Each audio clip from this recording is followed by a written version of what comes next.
Первым документом, сданным на вечное хранение, стала тетрадь с приказами Якутского городского отдела здравоохранения от 1942 года.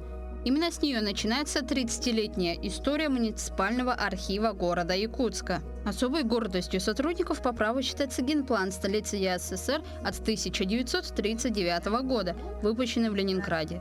Вплоть до 2018 года документ был засекречен, но при его передаче гриф секретности был снят. Считается, что этот план 1939 года является вообще первым в истории советского периода, истории нашего города и нашей республики, планом города. Да, столицы, как столицы республики.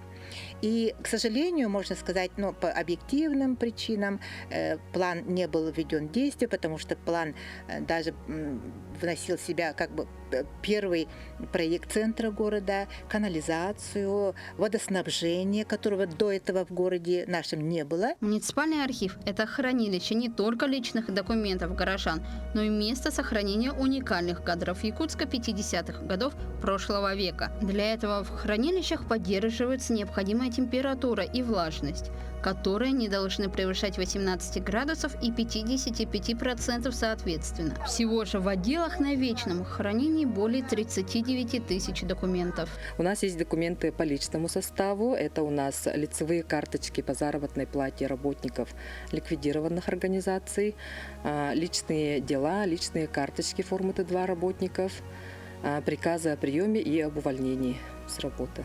Также у нас имеются документы постоянного хранения. Это приказы по основной деятельности организации, распоряжения руководителей города Якутска, фотофонд, архивная коллекция «Почетные граждане города Якутска», газетный фонд «Кингород». В честь 30-летия со дня основания муниципального архива была выпущена книга об истории города Якутска, начиная с момента основания и вплоть до 1990-х годов.